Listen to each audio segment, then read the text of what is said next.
What happens in our body when we have chronic inflammation? Well, one of the most common and usual consequences is insulin resistance. Glucose does not have free entry to penetrate our cells. It has a door with a lock. We always explain it this way. For me, it is very graphic. And this door has to be opened, and the key is insulin. If everything goes well, we will eat foods rich in sugars and carbohydrates. They will break down, reach the cell, and to enter, our pancreas will secrete insulin, which will be the door. There is the key that will open the door for glucose to enter the cell. What can happen? What happens when there is insulin resistance? It's like this lock. Doesn't work well, right? This key struggles. So, this difficulty in opening the door causes some glucose molecules to enter while others do not. And then insulin levels rise in an attempt by the pancreas for glucose to enter the cell. But we will then find elevated levels of insulin and elevated levels of glucose. This elevated blood glucose has effects on the organs. It can damage, oxidize more.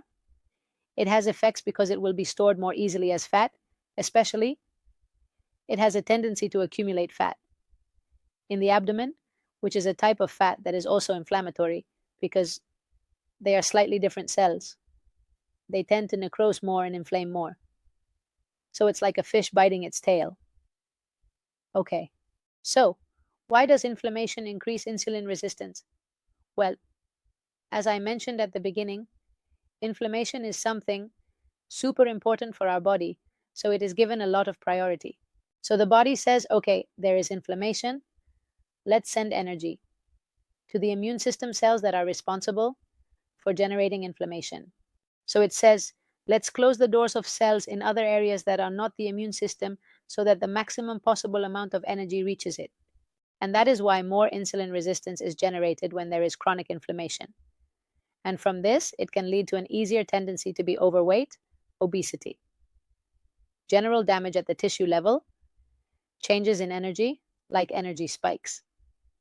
And that is also why inflammation has a direct effect on our metabolism. Second consequence of inflammation, sickness behavior, which is to give you an idea of what happens when there is inflammation. Think about what happens when you are sick, that you have a fever, right? You feel kind of depressed. I'll give you another example. When you have a hangover, which also has an inflammatory context, the next day you feel kind of depressed, you don't want to do anything, being in bed makes perfect sense.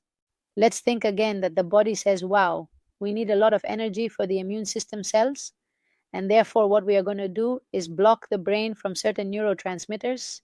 What it normally does is transform tryptophan into kynurenine instead of serotonin, which is the neurotransmitter that gives us happiness, the desire to go out, to socialize. And when we feel more depressed, I stay more in bed, I don't go out, saving energy for the immune system to handle the inflammation. Of course, this is useful for 2 or 3 days when I have a fever, I'm sick, or I have an infection. But if I have chronic inflammation, you can imagine that we may feel more unmotivated, that we have less desire to do things, that we are even tired, as it also activates certain parts of the vagus nerve. It deactivates, we may feel more agitated, but at the same time unmotivated. So it has a direct effect on our nervous system, our emotionality, body chemistry, and neurotransmitters. Cardiovascular risk and coagulation. We know that.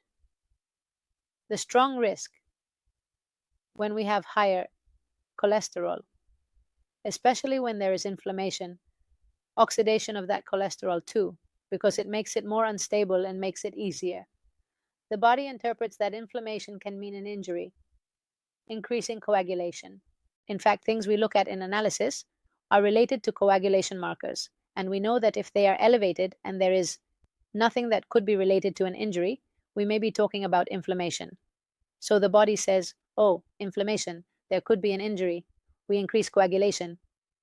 Between the effect of inflammation on that cholesterol, on the blood vessels, plus coagulation, it can make that cholesterol or that possible cardiovascular risk increase, making this cholesterol more unstable. So, behind cardiovascular pathology, it is very important that we look for chronic inflammation. In addition, the metabolic risk that I mentioned earlier also contributes, and therefore it is very interesting, especially when there is cardiovascular pathology, cardiovascular risk, that we take into account everything related to chronic inflammation. So there are many more consequences of chronic inflammation. In relation to the body, health. I have left you the most interesting and what I would say are the most important so that you can get an idea of how a mismatch can affect what the body would do for an acute inflammation. Super important, but when it extends over time, the effects it can have. And now we are going to start to discuss a little about what the causes of chronic inflammation are, because as I mentioned before, it is something silent. It is not something that I can say, oh, I have something swollen here. Today I have chronic inflammation. Most of us will not realize it, and unfortunately, it is something that happens to many people in a modern lifestyle, which we will see. So, for me, the two-factor inflammation cause is perhaps not the number one, but I would say one of the most important causes of chronic inflammation is dysbiosis, poor microbiota health. We have to think that when we have a mismatch at the microbiota level, we do not have the right families, they are out of place, they are overgrown, we have an infection. At the intestinal level, that our immune system will try to resolve. Since it is something constant, because this mismatch, this dysbiosis that we have in the intestines is something that will be there continuously, what will happen is that continuously our immune system will be there fighting and trying to eliminate that infection, which will imply chronic inflammation.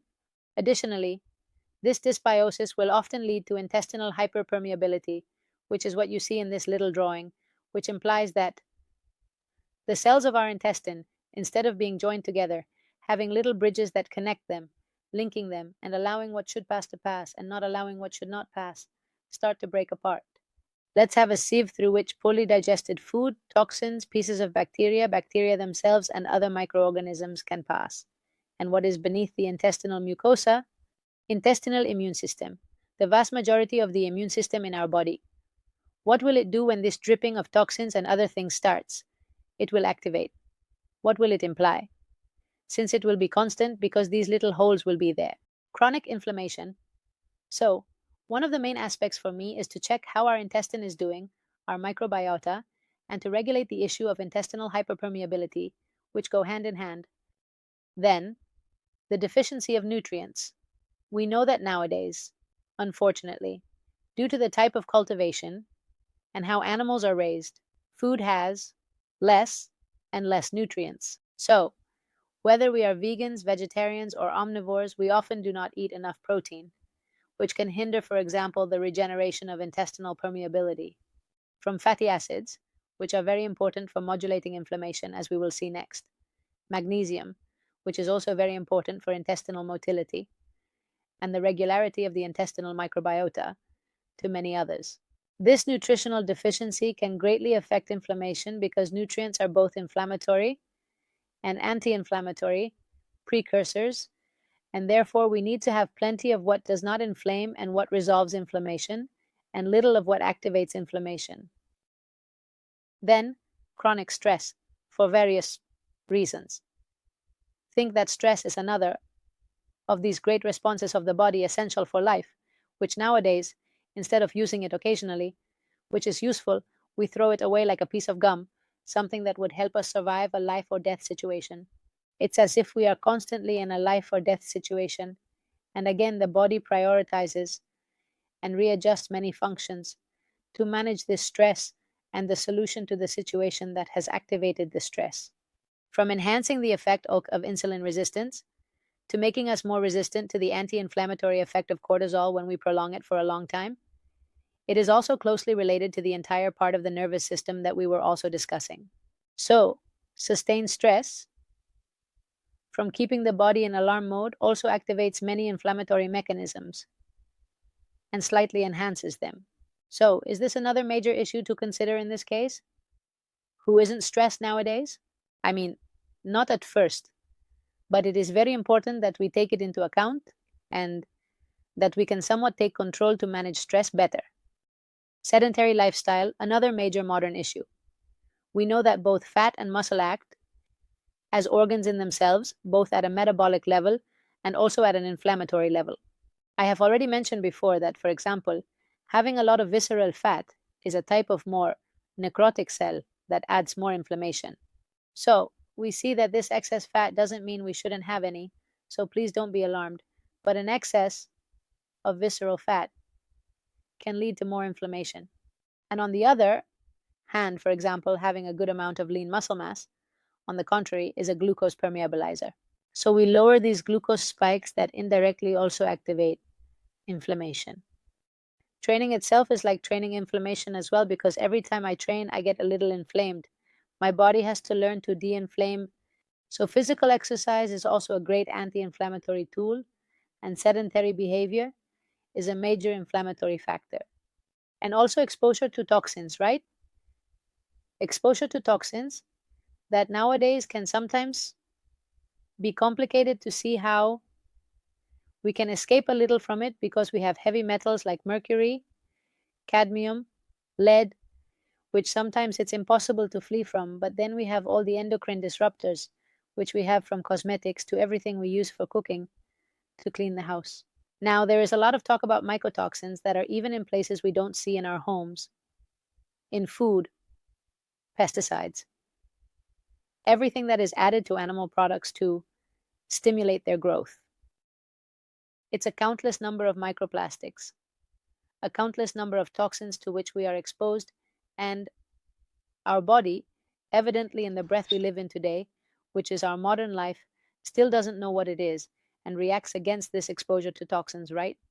And it reacts against them by inflaming. So this constant drip of exposure to these toxins also makes us inflame more regularly. And sometimes it's like, Marta, what do we do? Well, it is complex, but there are indeed small things we can do in our daily lives, such as choosing the right cosmetics, the products we use for cleaning, what we use for cooking, going to nature to ventilate our homes well, using noble materials whenever we can in the house. All those things that seem meaningless can also help us a lot to reduce our chronic inflammation. And obviously, the diet that is pro inflammatory